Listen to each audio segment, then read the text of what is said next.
እንዴናችሁ ተመልካቾቻችን ዛሬ በሀያት ሬጀንሲ ሀበሻ ቪውን የተመለከተ ፕሮግራም ላይ ተገኝተናል። ሀበሻ ቪው 10ኛ ዓመቱን እና ደግሞ በእነዚህ 10 ዓመት ውስጥ በነበረበት ቆይታ አብረውት የሰሩ የኪነ ጥበብ ባለሙያዎችን እውቅና የሚሰጥበት ፕሮግራም ላይ ነው የታደምነው። እውቅና የሚሰጣቸው እነማን ይሆኑ፣ የሀበሻ ቪው አመሰራረትና የ10 ዓመት ጉዞስ ምን ይመስላል የሚለውን በቆይታችን የምናሳውቃችሁ ነው የሚሆነው። አብራችሁን ቆዩ።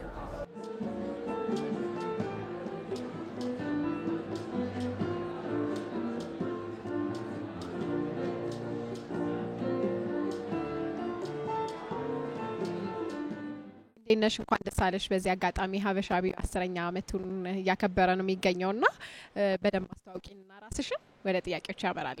በጣም እናንተም እግዚአብሔር ይስጥልኝ ስለመጣችሁ አው ደስ ብሎናል። እንኳን አብሮ ደስ አለን። እኔ ትግስ ከበደ ባላለሁኝ የሀበሻ ቪው አንዷ መስራችና ኦፕሬሽንስ ዳይሬክተር ወይ ደግሞ ጀነራል ማኔጀር ለኢትዮጵያ ሆኜ ነው የመጣሁት ማለት ነው። ኢቨንት ትንሽ እናውራና ደግሞ ወደ ሀበሻ ቪው አመሰራረት እናልፋለን። ዛሬ 10ኛ ዓመቱን ያከብራል። በዛውን ደግሞ እውቅና የሚሰጣቸው አብሯቸው የሰሩት አርቲስቶች አሉና ትንሽ ስለ ዛሬው ኢቨንት እስቲ ንገሪ። እንግዲህ ያው 10 ዓመት ማለት በጣም ቀላል አይደለም ለቴክኖሎጂ መስሪያ ቤት ማለት ነውና ዛሬ 10ኛ ዓመታችን ስናከብር አብሮን ደግሞ በዚህ ጀርኒ የነበሩ ሰዎች ሰሪዎች ባለሙያዎች አብረን ብዙ የሰራንና የፊልማቸው እኛ ጋር ብዙ የታየላቸው ወይ እኛ ጋር ብዙ የተቀመጣለና እነሱን ሰዎች የታወቁትንም እንዲሁም ደግሞ ጀማሪዎቹንም ዛሬ በዚሁ አጋጣሚ ምስጋናና ቅርበባ ማለት ነው። ምክንያቱም የራሳችንን ብቻ ማሞገስ ሳይሆን ሁሉ ጊዜ አንድ መስሪያ ቤት ማይልስቶን ሲደርስ 10ኛ ዓመት ወይ እንደዛ ሲደርስ ከጀርባ ብዙ ሰዎች አሉ አብረው የሚሰሩ አብረው ይሄንን እዛ እንዲደርስ የሚያደርጉና ይሄንንም በዛ ምክንያት በማድረግ ባለሙያዎቹን እናመስግንበት በማለት ያዘጋጀ ነው።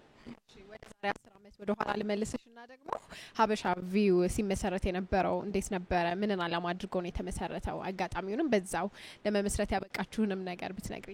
እንግዲህ እኛ የዛሬ 10 ዓመት ስንጀምረው አሜሪካ ነገር ተጀመረውና እንደ ቀላል አድርገን ነው ምንድን ያሰብነው ለምንድን ነው የኢትዮጵያ ፊልሞች በቀላሉ በፈለግነው ሰዓት ማናገኘው በማለት ነው። እንግዲህ ያኔ ኦፍ ኮርስ እንደ ዩቲዩቦች ሌሎች አሉ፣ ግን ስፔሲፊክ ለኛ ጊዜያችን አጥፍተን 2 ሰዓትን ፈጅቶብን ምንም ብሎ ብናየው ወይ ደግሞ ቤተሰብ ሆነን ብናየው ማያስፈራን ወይ ደግሞ መጥፎ ሜሴጆች የሌለበት ልጆች ደግሞ እንዲያዩት ይሄን በማሰብ ነው እንግዲህ ወደዛ ይገባ ነው ማለት ነው። ያን ስንገባ እንደ ቀላል ነበር ያየነውና 3 ዓመት ያንን ፊልሞች በመሰብሰብ በመግዛት የተገኙትን በማድረግ ከቆየን በኋላ የሰው ጥያቄ ወይም ደግሞ ፍላጎት እየሰፋ በሚመጣበት ጊዜ አይ ከእንግዲህ ደግሞ በጣም የተሻሉ አሁን ካሉ የተሻሉ ፊልሞችን ማምጣት መቻል አለብን። ያን ለማድረግ ደግሞ ፊልሞቹ መመረት አለባቸው። የሚያመርተው ሰው ደግሞ ፕሮዲዩስ የሚያደርገው ሰው ደግሞ መከፈል አለበት በሚለው ወደዛ ሁለተኛ አፕሊኬሽን አሰራና ወደዛ ገባን ማለት ነው። ወደዛ ስንገባ ደግሞ ያየነው ምንድነው ሰው ከፍሎ ሲያይና በነፃ ሲያይ ልዩነቱ ምንድነው? ነፃ ሲሆን ግድ የለውም አንድ ግን በሚከፍልበት ሰዓት የሚጠብቀው ነገር አለ። ምንድነው? ቆንጆ ኳሊቲ መሆን አለበት እንደዛ እና በዛ መንገድ ነው የጀመርነው። ግን ሆነም ቀረ አፕሊኬሽኑ ረባስት እንዲሆን ሁሉን ነገር እንዲችልልን በየጊዜው አፕዴት እንዲደረግ አፕግሬድ እንዲደረግ እያደረግን አሁን 3ኛ ቨርዥን ላይ ያለነው ማለት ነው። አሁን እንግዲህ ፊልሞች ብቻ ሳይሆኑ ኒውስ አለው፣ የልጆች ፕሮግራም አለ፣ ሙዚቃ አለው፣ ብዙ የተለያዩ ኮንቴንቶች አሉት ማለት ነውና በጣም ጥሩነቱ ያየነው ምንድነው ከእንግዲህ ወዲህ ምንም እንደ ትልቅ ምርጫ አድርገነው አዘጋጅተነው መተናል። እኛም ላይ ያሉት ፊልሞች በጣም የተመረጡ ናቸው። ከሲኒማ ከወጡ በኋላ ወይ ሲኒማም ሳይገቡ መጡ እኛ ጋር አሉ። እነኚህ ምንድነው እንግዲህ ሰው ባለሙያው ፕሮዲዩሰሩ ይዞ ቁጭ ብሎ ነበር ማለት ነው። ይሄን ፊልም የት ነው ማስገባው ዩቲዩብ ላይ አልከትም ወይ ደግሞ አልከትም በማለት ይዟቸው እኛናም ነው አሁን በትልቁ ወደኛ አምጥተዋል ማለት ነው። በጣም ደስተኛ ነን በሱ። እውቅናውን ለበጎ ዓላማ በመጠቀም ህብረት ለበጎ የተሰኘ የበጎ አድራጎት ተቋም በመመስረት ትልቅ ተርሸሪ ሆስፒታል ለማስገንባት ከፊት እየመራ እያስተባበረ የሚገኝ ቅን ልብ ያለው ተወዳጅ ተዋናይ ነው የምጠራላችሁ። በነገራችን ላይ በዚህ በሀበሻ ቪው በለንደን 2023 ባዘጋጀው የፊልም ፌስቲቫል ላይ ዝምታይና አባይ ዌስት ቬጋስ ፊልም ተሳትፏል። ባለሙያውም ተሳትፏል። ሰለሞን ቦጋለ በክብር ወደ መድረክ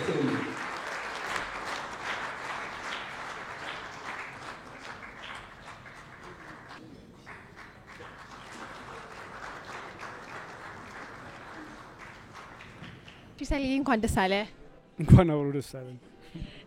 ዛሬ እንግዲህ የሀበሻ ቪው ሽልማት ተበርክቶልሃል፣ የእውቅና ሽልማት ከነሱ ጋር በሰራሃቸው ስራዎች ማለት ነው። ምን ይመስላል ስሜቱ? ጥሩ ነው እኮ ለሰራሽው ነገር ሪኮግኒሽን ሲሰጥሽ ጥሩ ነው። ግን 4 ነጥብ አይደለም፣ ብዙ ይጠበቅብሻል። ከዚህ በኋላም ብዙ አብረን እንሰራለን ወይ ደግሞ ብዙ ስራዎች አሉብሽ መባል ነው ለኔ እና ጥሩ ነው ማነቃቂያ ነው። ሽልማት አዲስ አይደለም ዛሬም አዲስ ማነቃቂያ አግኝተሃል። እንደው እንዲህ አይነት ሽልማቶች ለኪነ ጥበብ ባለሙያዎች ለእናንተ ያላቸው ፋይዳ እስቲ ምን ይመስላል? ውጤት ማለት ነው ይሄ ለአንድ የኪነ ጥበብ ባለሙያ ትልቁ ጭብጨባ ነው። ከዛ በኋላ ደግሞ እንደዚህ አይነት ሪኮግኒሽኖች ሲሰጡ የተሻለ ጥሩ ናቸው። በጣም ያበረታሉ፣ የእውነት ያበረታሉ።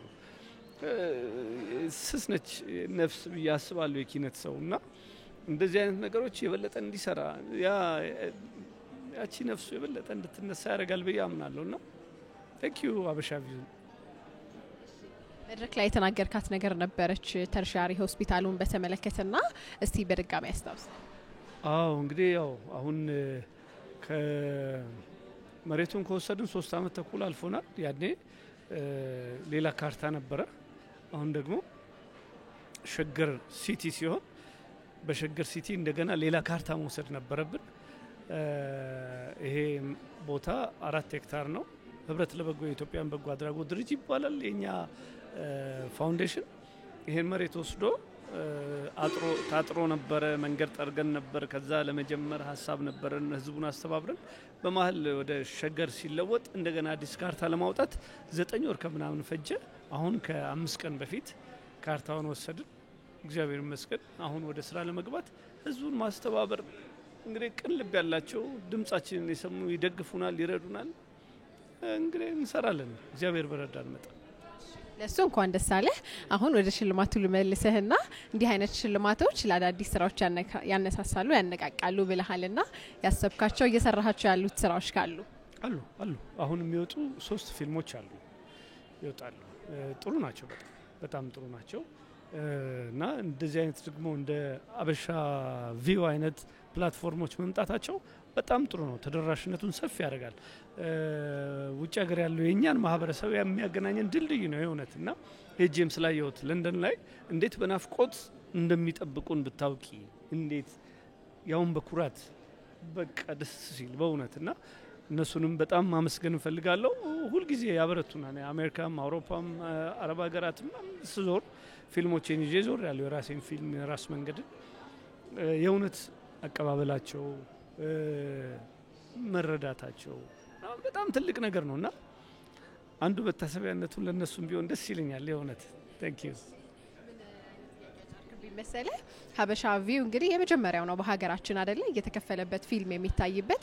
ከሲኒማ ቤት ባሻገር በእንዲህ አይነት መልኩ ፊልሞችን እየከፈልን የማየቱ ነገር እንደ ኢትዮጵያ የፊልም ተመልካች እድገቱን ምን ያህል ነው? እንዴት ታየዋለህ?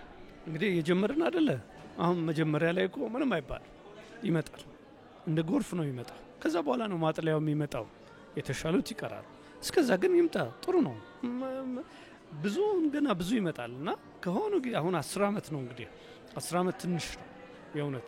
ምክንያቱም ኢንዱስትሪው ትልቅ ነው ገና እኛ ወደ ኢንዱስትሪው አልመጣንም። ኢንዱስትሪ ለመሆን ብዙ ይቀረናል፣ ግን ያኔ የተሻለ ይሆናል። እነዚህ መጀመራቸው በጣም ትልቅ ነው እና ያድጋል። ጥሩ ነው። አመሰግናለሁ። ቴንክ ዩ እግዚአብሔር ያክብርልኝ።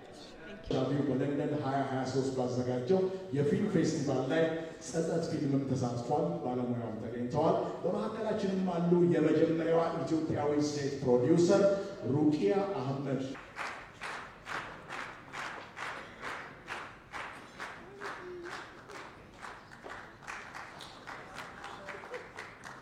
በጣም እጅግ አድርገን እናመሰግናለን። እንግዲህ ፊልም ፕሮዲውስ ማድረግ በተለይ ደግሞ በፊልም ውስጥ ለሌለ ሰው ምን ያህል ከባድ እንደሆነ መቼም ትረዱታላችሁ። ግን በዚህ ልክ የመጣ ይምጣ ብለው ጥበብን በመደገፍ ጸጸት ፊልም እውን እንዲሆን ስላደረጉ በደንብ እጅግ አድርገን እናመሰግናቸው ይገባል። ወይዘሮ ሩቂያ ስለተገናኘን በጣም ደስ ብሎኛል። በጸጸት ፊልም እንግዲህ ወደ ዛሬ 30 አመት መለስ ያደረገን ነው ብለሻል ቅድም መድረክ ላይና የሽልማት ስነ ስርዓት ላይ ዛሬ እውቅና ከተሰጣቸው ሽልማት ከተበረከተላቸው ግለሰቦች መካከል አንዷ ነሽ። ምን እንደተሰማሽ ብታጋሪኝ ደስ ይለኛል። በጣም ነው ደስ ያለኝ በእውነት ለመናገር። እንደዚህ የሚያስታውሰን ያለው አልመሰለኝም ነበረ። ግን ሀበሻ ቪውን በጣም አመሰግናለሁ። እንግዲህ ሌሎችም የነሱ ጋር አብረው የሚሰሩትን በጣም አመሰግናለሁ። በጣም ደስ ብሎኛል። ከ30 አመት በኋላ መታወስ ስሜቱ ምን ይመስላል?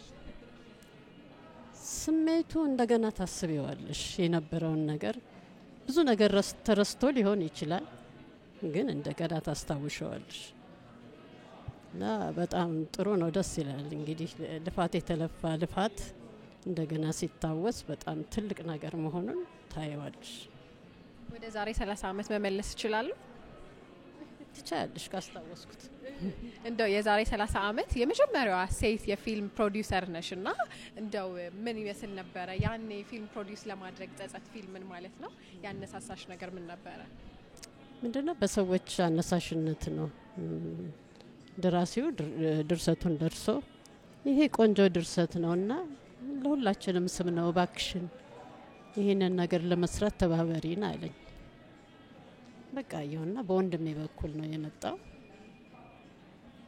ዝም ብዬ ደፍሬ ቀጠልኩበት ግን በጣም ከባድ ነበር ወደ አመት ከምናምን ፈጅቶብናል ወደ 2 አመት ፈጅቶብናል ከባድ ጊዜ ያሳልፈይበታለሁ እንዲህ አይነት የኪነ ጥበብ የሰዎችን የሚያስታውሱ የሽልማት መርሃ ግብሮች እንዲህ አይነት ፕሮግራሞች ትልቅ ፋይዳ አላቸው ቢያስባለሁ ባንቺ አንደበት የዚህ ፕሮግራም ፋይዳ እንዴት ይገለጻል በእውነት እንደዚህ አይነት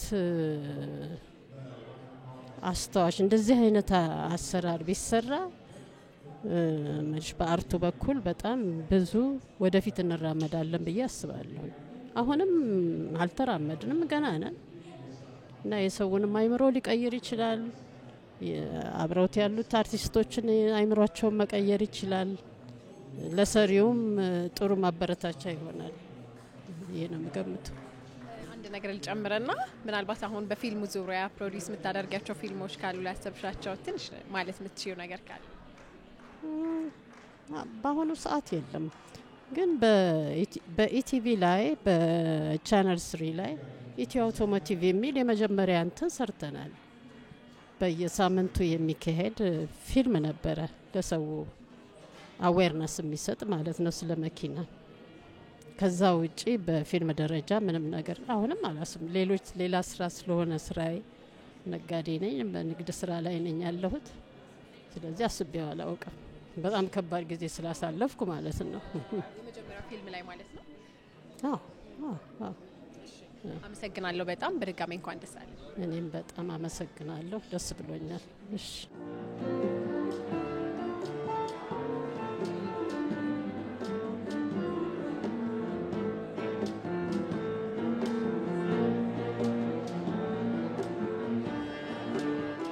ከዛሬ 10 ዓመትና አሁን ላይ ደግሞ ያለውን ተመልካች ከፍሎ የኪነ ጥበብ ስራዎችን የማየት ነገሩ እንዴት ነው ጊዜ ይፈጃል በጣም ጊዜ ይፈጃል ምንድነው ውጭ ሀገር ተለምዷል ምክንያቱም እንደ አማዞን ኔትፍሊክስ አማዞን ፕራይም አፕል ቲቪ ነኝ ስላሉ ከፍሎ ማየቱ ተለምዷል እኛም ሀገር አሁን እየተለመደ ነው እኛ እንግዲህ ስንመጣ የመጀመሪያዎቹ ነን ስንመጣ እዚህ ምንድነው መጀመሪያ ክፍያ ሲስተምም አልነበረም ቴሌብር እስከይመጣ ማለት ነው ስለዚህ እስከዛም ምንድነው ያየነው መሰለሽ ለኢትዮጵያ ፊልም ለምዶ ከፍዬ የማየው ሚል ንቀትም ማለት አልፈልግም ግን ይሄ ችላ ማለት ነበር አንደኛ ምንድነው አይ እሱ ዩቲዩብ ላይ አገኘዋለሁ ወይ ሌላ ቦታ አገኘዋለሁ አንዳንዴ ነው ተሰርቆ አገኘዋለሁ ብሎ የሚሉ እንኳን ሶሻል ሚዲያ ላይ የሚጽፉ ሰዎች አሉ በጣም ነው የሚገርመውና በዛ ያክል ይሄን ያክል ለራሳችን ኢንዱስትሪ ክብር አንሰጠውም ነበር ነው አሁን ግን ከጊዜ በኋላ ከማወቅ ሌሎቹ ሀገሮች እንዴት አድርገው ነው ፊልማቸውን ያስተካክሉት የሚለው ላይ ስንገባ ማወቅ ያለብን ምንድነው ፊልም ኢንዱስትሪያችን በጣም ኢምፖርታንት ነው ፊልሙ ታሪካችን ደግሞ ውጭ ሀገር ተሻግሮ እንዲታይና በደንብ አድርጎ እንዲገባ ከፈለግን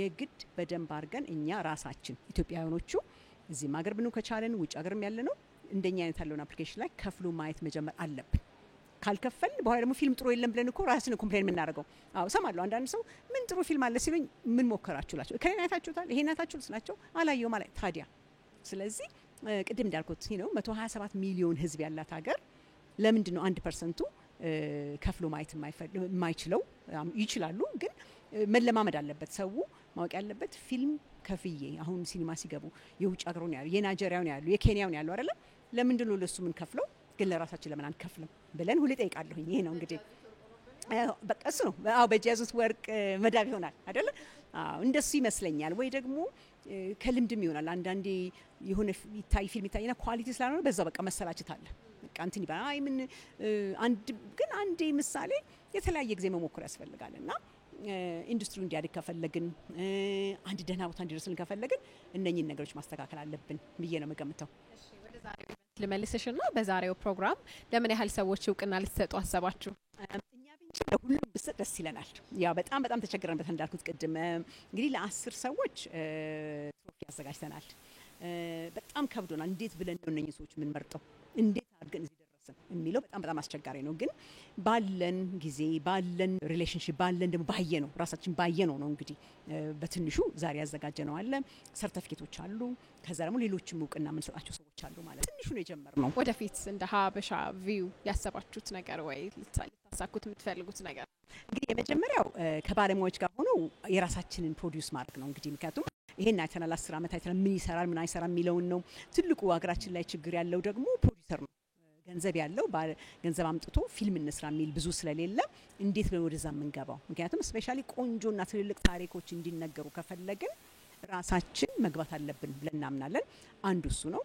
ሁለተኛው ደግሞ ከሚቀጥለው አመት በኋላ የዛሬውንም አይተን የአዋርድ ሴሬሞኒ የሀበሻ ቪው ራሱን የቻለ የሽልማት ፕሮግራም ማዘጋጀት እንፈልጋለን። ቅድም እንዳልኩ ደግሞ ይሄ ሰፋ 20 30 40 ካቴጎሪ አይደለም። እኛ የምንፈልገው ምንድነው በ6 ካቴጎሪ ብቻ የተመሰረተ በሱ መንገድ አጠር ያለች ግን ባለሙያው የሚወደው የሚያከብረው ፕላስ ደግሞ አመራረጡ ራሱን የቻለ አዘጋጅተን ወደዛ እንገባለን ነው። እንግዲህ ሁለቱ ትልልቅ ነው ፕላናችን ለሚቀጥለው 3 አመት 5 አመት 10 አመት ያለው እቅዳችን ላይ ያስገባ ነው እሱ ነው። በጣም ነው የማመሰግነው። ህልማችሁ ይሳካል ብዬ አስባለሁ። እንግዲህ እስከዛሬም ድረስ ተጉዛችኋልና በጣም አመሰግናለሁ። እንግዲህ እንደናንተ አይነቶች ብዙ ሀበሻዊ ብዙ ቤተሰብና ጓደኛ ያለው ደግነቱና በዛ መንገድ በጣም ሰፖርት እንደረጋለን። የናንተም እርዳታ አሁንም ስንጋብዛችሁ ስትመጡ ባለሙያው፣ ጋዜጠኛው፣ እንግዶች ክብር አድርገን የምንጠራቸው በሙሉ ሲመጡልን በጣም ደስተኛ ነን። ምክንያቱም ይሄ የሚለው ኢንዱስትሪውን ለማሳደግ ከመጠን በላይ የሚጣጣር ብዙ ሰው አለ ብለናለን። እናንተም ስለመጣችሁ እናመሰግናለን። ዛሬም ኢንጆይ አድርጉ። በደንብ አድርጋችሁ ደግሞ ኢንዱስትሪያችን አስተዋውቁልን።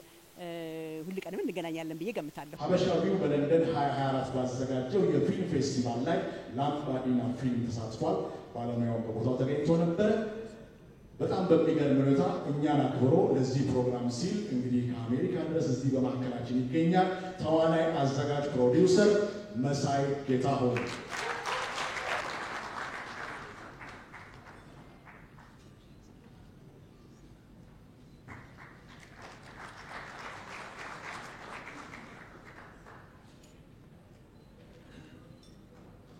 መሳይ ጌታሁን እንዴት ነህ?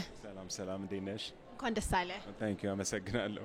ተሰማ እስቲ ደስታ ነው የሚሰማው። በእርግጥ ትንሽ እንደው ስሜትህን ብታጋራም ብዬ ነው። ታም ላይክ እንደዚህ አይነት ሬኮግኒሽን ሲሰጥሽ ዋርም ያደርግሻል፣ እንደገና ደግሞ ኢንካሬጅም ያደርግሻል ላይክ ሌሎች ፊልምን ፕሮዲውስ ለማድረግ ሰው ደስ ብሎኛል። ላምባዲና በሚለው ፊልም አይደለ? እስቲ ስለሱ ፊልም ትንሽ አስታውሰን። ላምባዲና የአባትና ልጅ ታሪክ ነው። ስቶሪው ኢትዮጵያ ውስጥ ነው የሚጀምረው። የአባትና ልጅ ይለያያሉ በሲቪል ዋር ምክንያት። ከዛ ታሪኩ ደግሞ ወደ ሎስ አንጀለስ ይቀጥላል እና ያው የፋሚሊ ድራማ ነው፣ ላቭ ስቶሪ ምናምን just I think element of life ምናምን ኢሹ አለበት። ምን ያህል ጊዜ ሆነው? ምን ያህል አመት ሆነው? በፈረንጅ 2016 ስለዚህ 9 አመት በፊት ቆይቷል። ከዛ በኋላ ሌላ ፊልም አልሰራህም። ስለዚህ እንዲህ አይነት ሽልማቶች ደግሞ አዳዲስ ነገሮችን ይዘን እንድንመጣ ያበረታታሉ ያልከኝ ነበርና ወደፊት ያሰብከው ነገር ካለ? ትንሽ ጊዜ ፈጀብን እንጂ አሁን ይሄ የመጀመሪያ ፊልሜ ነው። የሚቀጥለውን ፊልም ያው ስክሪፕቱን ልንጨርሰው ነው። አሁን 6 አመት ሆነን ራይት እያደረግ ነው። ሶ ሆፕፉሊ እግዚአብሔር ካለ ኔክስት ይር ላይ ፕሪ ፕሮዳክሽን እንገባለን ብለናል። ዛሬ የሀበሻ ቪው ሽልማት ተበርክተውልሃል አንተና እንዲህ አይነት ብዙዎችም ደግሞ ሽልማት ሲሰጣቸው እያየን ነበረ። እንዲህ አይነት ሽልማቶች ለፊልም ኢንዱስትሪው ለኪነ ጥበብ ባለሙያው ያላቸውን ፋይዳ እስቲ ትንሽ ባንተ አንደበት እንስማው። ብዙዎቹ ፊልም ላይ የሚሰሩ ናቸው አይደለም እና ከነሱ ጋር ተሳትፈሽ እነሱ ደግሞ ያንቺን ስራም ሬኮግናይዝ ሲያደርጉ I think encourage ያደርግሻል እና ደግሞ ሁለተኛው ነገር I think ኳሊቲ ያለው ስቶሪም ፕሮዲውስ እንድታደርጊ እንትን ይልሻል ብዬ ገምታለሁ። ከዚህ ይሄ just it's not monetary compensation ብቻ ሳይሆን የአርቱም love ፍቅር ይሰጥሻል ብዬ ገምታለሁ። ለእኔ እሱ ነው ስታር የሚያደርገኝ።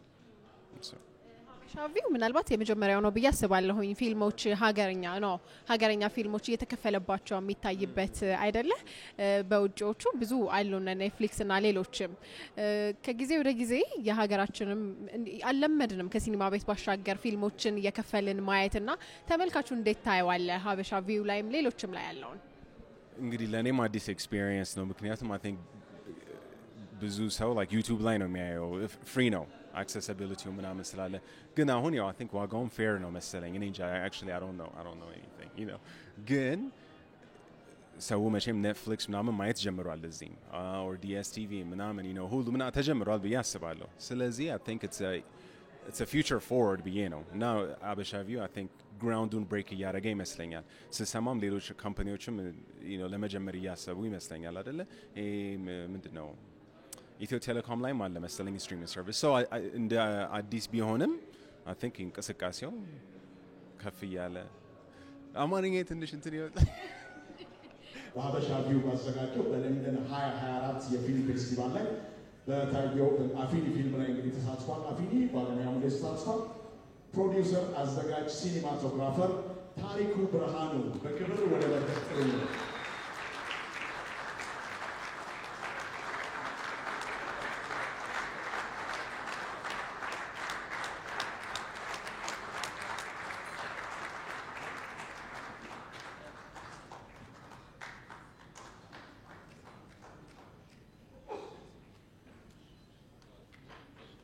እንኳን ደስ አለ ታሪኩ። አመሰግናለሁ። ቴንክ ዩ። ስሜቱ ምን ይመስላል? በቅርቡ ብዙ ሽልማቶችን እያገኘ ነው አፊኒ ፊልም እና አንተ ደግሞ የአፊኒ ፊልም አዘጋጅ ነህ። እንዴት ነው ስሜቱ የዛሬው ሽልማት? በጣም ደስ ይላል። በአፊኒ ፊልም ስሸለም የመጀመሪያ ነው። እንደ መጀመሪያ ሽልማት ደግሞ እጅግ በጣም ደስ ብሎኛል። አመሰግናለሁ። ፊልሙ በተዋናዮችም በሌሎችም የሽልማት ዘርፎች ሲቀርብለት ነበር እስከ ዛሬ። ምንም እንኳን አንተ ለመጀመሪያ ጊዜ ብትሸለምም ዛሬና ደቡብ ላይ በጣም በተለይ በሲዳማ ባህል ውስጥ ጠልቆ ያለ ነው አፊኒ አይደለ? ባህል ነው፣ እሱ ላይ ትኩረት ያደረገ ነው።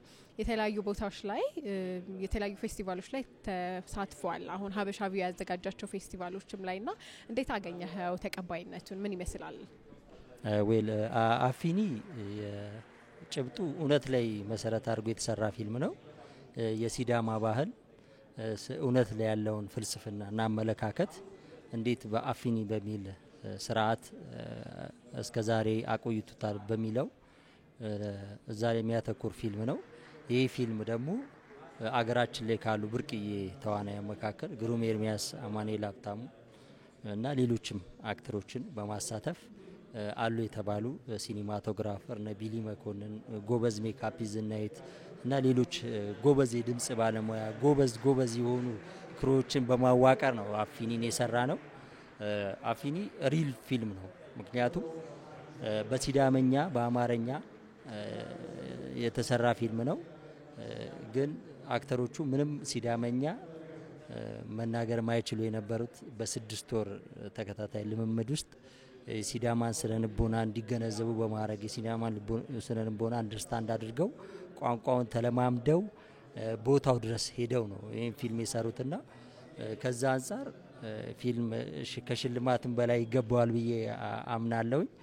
በተጨማሪ ፊልሙን መጀመሪያ ስናስብ ፊልሙ በዓለም አቀፍ ስታንዳርድ ደረጃ እንዲሰራ ከካሜራ ዝግጅት፣ ከስክሪፕት አጻጻፍ፣ ከካራክተር፣ ከክሩ መረጣ፣ ከቦታ መረጣ፣ ከበጀት አመዳደብ ጀምሮ ከፍተኛ ዝግጅት ተደርጎበት ነው ፊልሙ የተሰራውና ከዛ አንጻር እንደ ልፋቱ አሜሪካን ሀገር በነበረው ዋሽንግተን ላይ ኒው አሜሪካን ፊልም ፌስቲቫል ላይ ኒው አፍሪካን ፊልም ፌስቲቫል ላይ ለመጀመሪያ ጊዜ በሁለት ዙር የታየ የጥቁር ፊልም ነው አፊኒ ፊልም።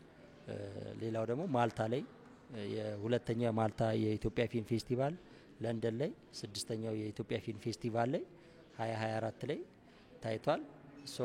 አሁን ደግሞ ኔክስት ፈራንስ ላይ ፓሪስ ላይ የመታየት እድል አለው። አፊኒ ከተለፋበት አንጻር ትክክለኛውን ቦታ ያገኘ ፊልም ነው ብዬ አስባለሁ። ደስ ይላል በጣም። እንኳን ደስ አለ፣ ድርብ ደስታ ነው ብዬ አስባለሁኝ። እንዲህ አይነት ፌስቲቫሎች ወይ እንዲህ አይነት የሽልማት መርሃ ግብሮች ለእናንተ ለኪነ ጥበብ ባለሙያው ያላቸው ፋይዳ እስቲ ትንሽ ንገረኝ። ያ ዓለም ላይ እንደምታውቂው ፊልም የፋሽን የቅንጦት እና ሀሳቦች የሚገለጹበት ትልቅ ኢንዱስትሪ ነው። ኢትዮጵያ ውስጥ ደግሞ ከተጀመረ በጣም በርካታ አመት ሆኖታል። ያው ገባ ወጣ እያለ እስካሁን እዚህ ድረስ ደርሷል።